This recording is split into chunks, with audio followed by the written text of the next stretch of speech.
one. This is 1,280. 1,280. And the district attorney of El Paso seems a little offended by us. I think so. That's what Intel is telling us. He's feeling a little, you know, offended because we put up an open record, an open letter, an open letter. Um, that's, I'm going to address it because I think it's very important for all El Pasoans and the surrounding area of El Paso that depend on the district attorney to identify crimes um, in order to document them, to prosecute the criminals, to support whistleblowers, um, that we pay millions of dollars, and they get the nice buildings. We give them everything. We give them the beautiful buildings, the whatever air conditioning and heat that they need, special parking lots, special travel, special prices on gasoline, whatever they need, we give them millions of dollars, millions, in order that they will identify crime and criminals, document it, keep those records, make those records available to us when they prosecute those crimes and criminals, right? And support our whistleblower, our families. We get together, we form a government, we make all this possible, we pay the taxes. Some of us pay the taxes. Some of us like to avoid paying taxes. And our open records are showing us who likes to avoid paying taxes. And it's just absolutely insulting and also offensive to us when the district attorney is not doing their job, when they are betraying us, not because we give them crumbs, not because we give them a hut to huddle in, not because we say, oh, you've got to use pencil and paper, you can't have new computers, and we don't want to pay your wages, and, no. We give them everything. They've got the shiny shoes. And we want them to have all of that. And we want them to have a good life. But they have a duty. They have a duty. Let's see if I'm on. Looks like I'm on. And we want them. And they play games with us. I can't even tell you the games that they play. And they obstruct justice. They have tried to sabotage the best that they could absolutely do Richard's case. Sabotage it. They've absolutely, and this is not my saying, this is Loretta Lynn Hewitt saying, they leave murder cases in pieces. In pieces. We give them millions of dollars and they leave the murder cases in pieces. They sabotage. This is the district attorney's office, and they sabotage murder cases. We know that they have sabotaged the August 3rd, 2000 2019 Walmart mass shooting. Okay, okay, who is offended? I think all of the victims' families should be the ones offended. When we give millions of dollars, and the nicest buildings, and the air condition, and the parking lots, and the shiny shoes, and anything that they want, their big staffs. We don't have a big staff. And yet they leave the murder cases in shambles, in pieces, for political games, for political, when I say political, that's financial gain. All the political party games is for power in order to manipulate the system in order to get financial gain. That's what that is, in my opinion. And they have for 4 years have milked the with this gravy train and label it, oh, this Patrick Crucius case, the August 3rd Walmart mass shooting case. And really, what are they doing? They're sabotaging murder cases. That's what they're doing, in my opinion. And we now, with the open records that have poured into our lap now and going through them, we have confirmation that the district attorney, Yvonne Rosales, was absolutely looking into our son's case. Absolutely had that case open. And when Bill Hicks came in, which I'm wondering, is it, because they're connected, Richard's case is connected with the Walmart mass shooting case, right? So when he came in, the door was shut on our son's case. And nobody that is a victim in the Walmart mass shooting has to question any longer why that whole case, those murders, have been left in pieces. And I think Loretta Hewitt could tell us even more. But she told us enough. And we're very, very grateful. And when you look at the timeline of what happened with Richard, because now with the open records, we have confirmation that Richard was blowing the whistle in 2019. He was blowing the whistle in 2019. And where was the DA office then? Jaime Esparza. DA Jaime Esparza, who, decided to come out of retirement to be the AG of that area. So, pardon me if I don't care that you're offended. Because, my son is a human being. He was relying on the law. He was all about the law. That's why he wanted to be a CID agent. And he wanted to be a CID special agent. Not a dirty agent like Marlon Soto, who is absolutely,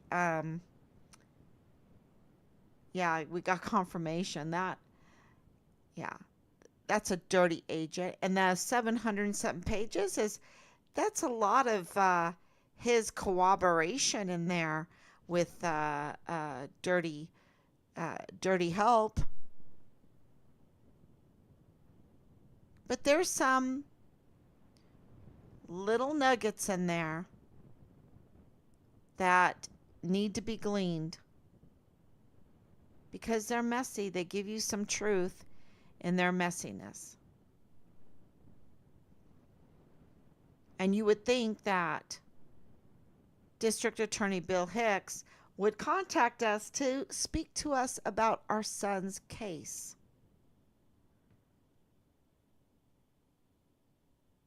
That he would care about El Pasoans.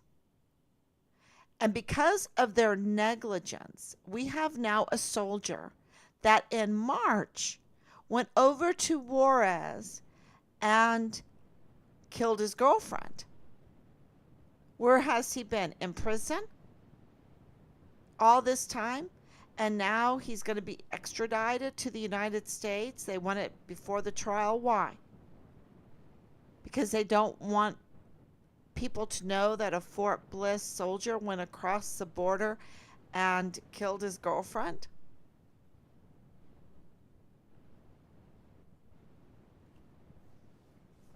There, we just heard that today, and it's so sad. But there's so much criminal negligence, and we know we have criminal negligence with FBI supervisory agent Nieto, who has conflicts of interest, who has been there for a long time, even lived on Fort Bliss, and over 20 years in the FBI there. How does that happen? Who is in that HRC that assigned this to happen and that allow this kind of collusion, corruption to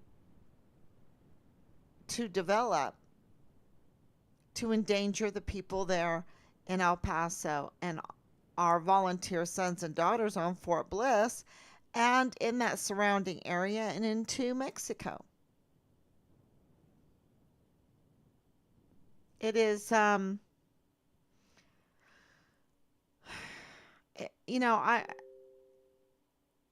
really, from the very beginning, we have begged no less than 10 times. We have contacted the lawyers of Bob Moore.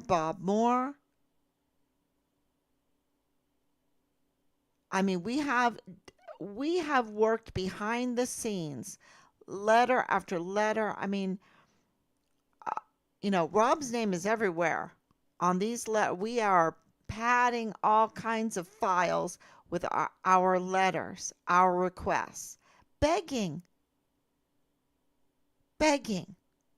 for justice. And DA Bill Hicks still hasn't spoke with us.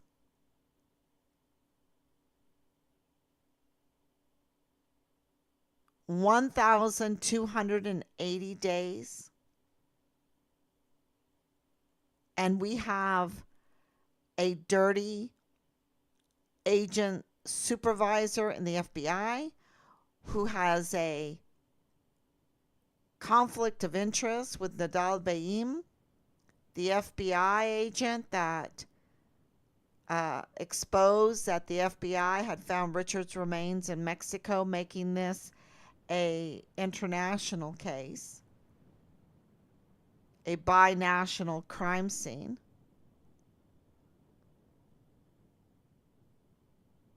And absolutely conflicts of interest with dirty agent Soto and Leilani Hart, because Leilani Hart needed to be arrested.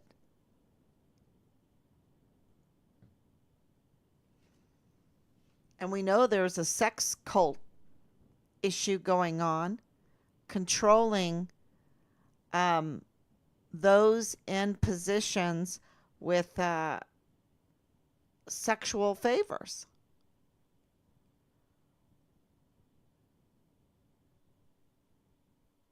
That's why we move people around, but it doesn't seem to have been the case in El Paso and Fort Bliss.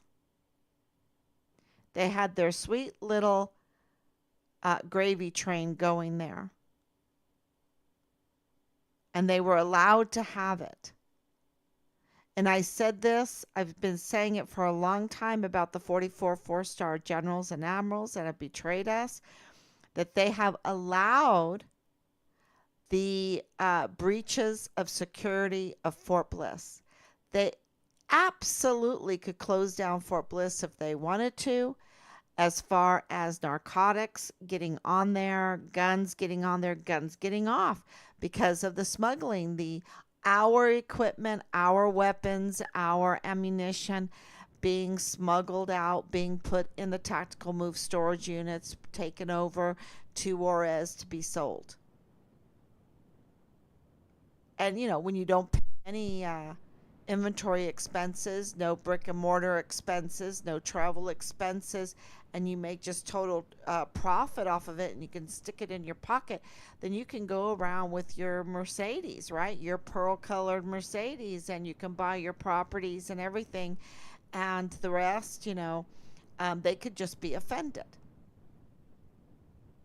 They could just be offended, or they could, take some fentanyl and die of fentanyl. And if they're not willing to play the Vanity Fair, they could become a whistleblower and become murdered and dismembered.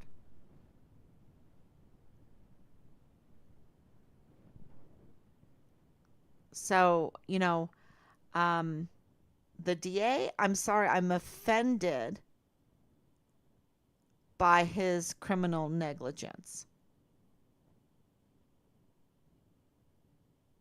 because he absolutely should have contacted us.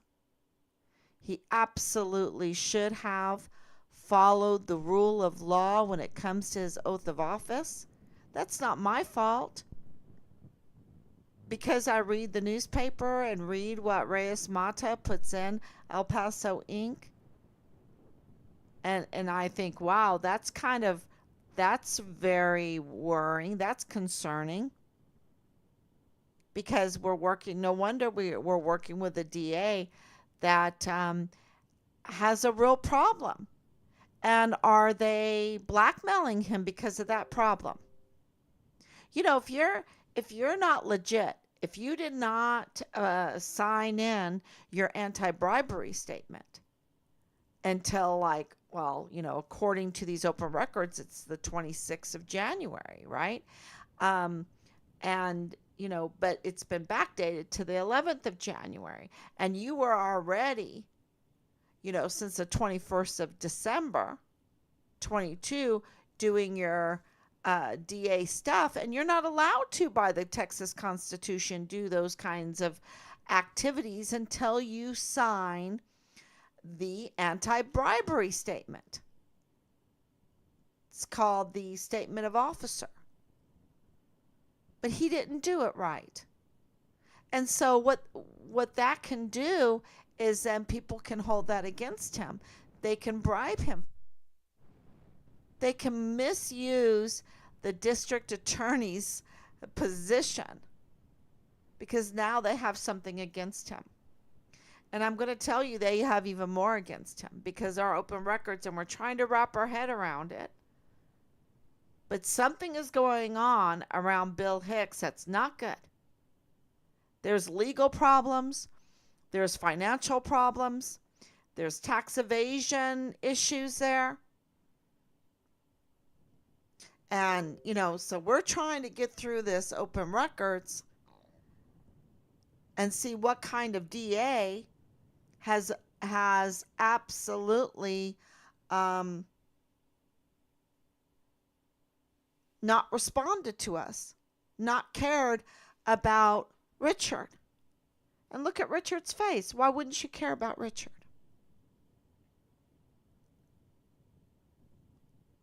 Don't tell me any kind of smear campaign. We're talking about a 19, 20-year-old, 21-year-old, a volunteer soldier on Fort Bliss that has derelict generals, or they're compromised, totally compromised generals that have betrayed us, that allow the narcotics trafficking to be on the military installation. There's a breach on Fort Bliss, and they allow it. And they allow the human trafficking. They allow the 14-year-old girl who is connected to the director of emergency services because she's the stepdaughter of one of the entry guards, right? From Department of Emergency Services, being pimped out. 14-year-old girl, hey, go live on the barracks and be pimped out. Who's pocketing the money? That is being allowed on a military installation. And the weapon smuggling is being allowed also.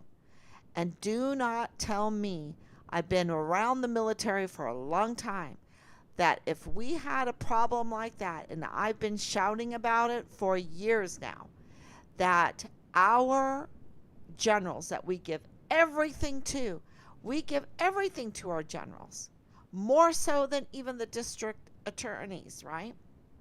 We give them everything. They have the retirement and the houses and the powers. They have the weapons. They have it.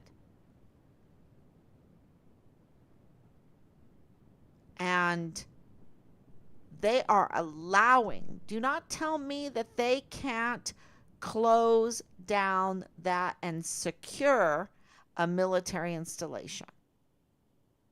They've chosen to leave it insecure and put all of our volunteer sons and daughters in danger, where it's so dangerous. The barracks are flush with weapons. We know that for years. We have proof and proof and proof that the barracks were flush with weapons. We have the admission. We learned that from Brigadier General Stewart. And then Dirty Agent Soto goes, oh, it wasn't just Richard's barracks. It was all the barracks on Fort Bliss that were, full of weapons, illegal weapons, unregistered weapons. And then we had the health and welfare report that came to us with, just recently, because they didn't do a darn thing about it. Putting our sons and daughters in danger, putting them in that kind of environment where they have to participate or get violent themselves or become whistleblowers and then get retaliated against and end up being murdered or found dead in the barracks like London Oakley Jr.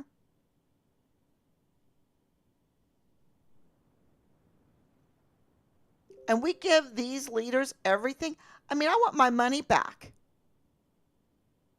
I want my money back.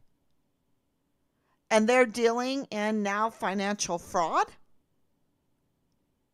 And they're offended that we're calling them out. And we're $34 trillion in debt, and they're offended that we're calling them out.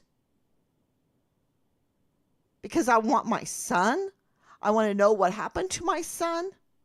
And they're offended that I want to know what happened to my son. And that I'm offended that Bob Moore is too concerned about playing politics with his 501c3 Little El Paso Matters instead of investigating and covering, little bit of investigation would have told him that Leilani Hart is a convicted criminal. But you know what? I think he has a conflict of interest with her. Because he knew that, in my opinion, that she was an unreliable source. I mean, she was bragging all over that she was controlling the CID on Fort Bliss.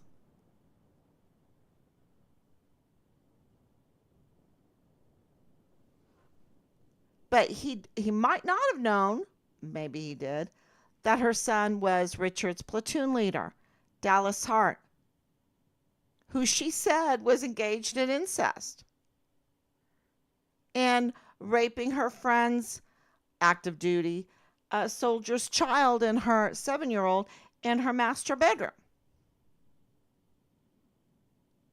And Nieto doesn't arrest her for false statements.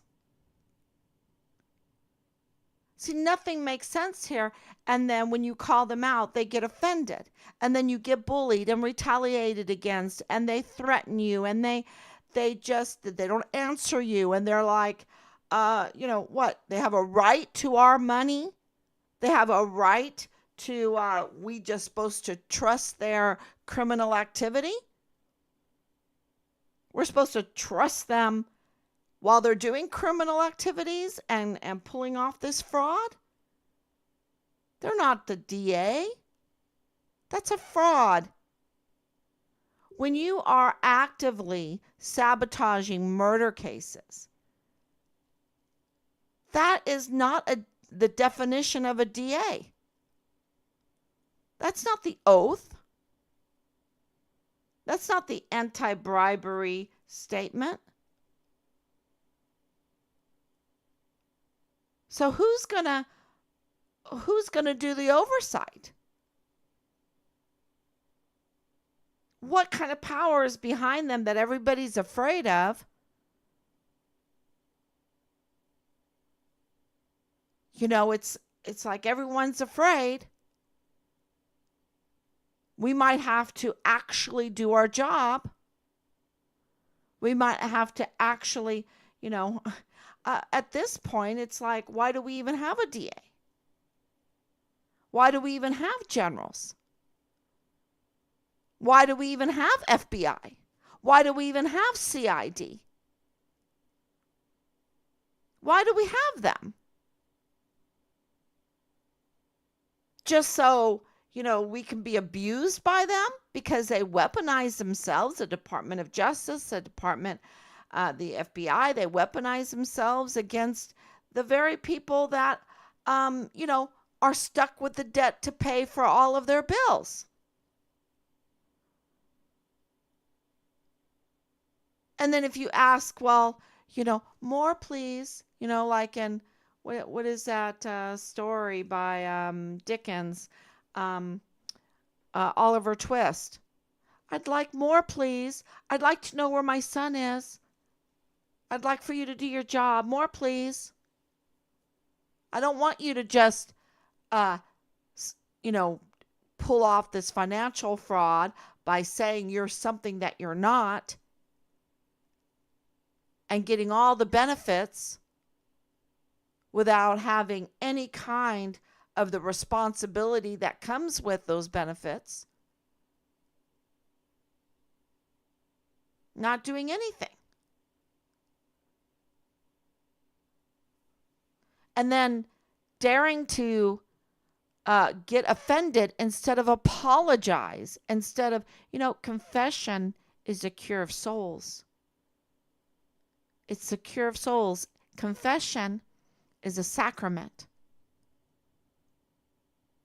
It's a sacrament.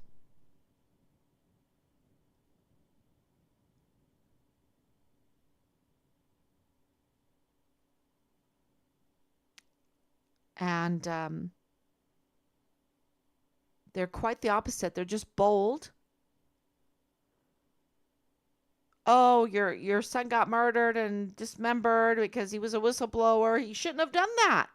He shouldn't have done that. He should have allowed the Vanity Fair to go on, the abuse to go on, the murders to go on, the sabotage of the murders to go on, to let us have our little financial fraud and say that we're really a general or an FBI agent or a DA, but we're not. We're not, because we're a criminal syndicate. That's what we are. That's what at least they should be honest about who they are. But they don't. They steal identities. They steal identities and call themselves, the special agent or the district attorney or the assistant district attorney or you know, um, the public servant. And they're not. They're a criminal syndicate.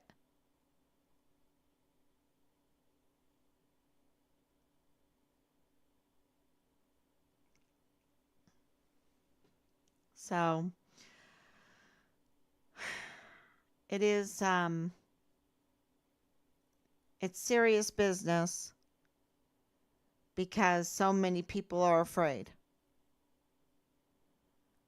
And I guess when what we know, what happened to Richard, your fear goes away because you're like, oh my gosh, they, where is it going to stop? If we with what we know, do nothing, say nothing, do not work to get justice for our son. How many people are they going to do this to? And how bad is it going to get? How bad is it going to get? And it's getting bad. It's getting very bad. So, but I'm hopeful. And I don't know if it's going to be in my lifetime, but I'm hopeful that we can absolutely we absolutely do have the power to change things and to stop the corruption and the criminal activity. And we have something called the Constitution. We have something called the law, and it needs to be followed. So it's going to be interesting how this all finally, um, finally comes together to get justice for Richard. And we're really looking to make the media understand that El Paso Matters has engaged. They're being investigated right now, and it's fraud because it was Bob Moore that went to the IRS that said, "Look, I'm going to be neutral." Right? He's the one that betrayed his own stand. He's the one that started being political, taking part in the removal of Yvonne Rosales. He's the one that started doing that, and many cases, many things. And so, if he's going to be offended, he needs to look in the mirror and be offended. He needs to look in the mirror and be offended because he himself ruined his own IRS 501c3 tax exempt status by engaging in political play. Fraud. And absolutely there is weird a weird relationship between Bob Moore and Bill Hicks and others. And they're playing politics. And Loretta Lynn Hewitt is the one that pointed that out. And I'm very grateful to her for that. And she's when you look her up, she's a very respected individual. She's definitely, you can vet. It's not like just using Rosa Maria Valdez Garcia and Leilani Hart, who are criminals and unreliable and have connections with the Walmart mass shooting that is not healthy, which is Richard's case. That's not healthy. So you can vet them. And we have documentation because we make our officials keep those documents so that we can ask for open records and we can look at them. And so that's very, very important.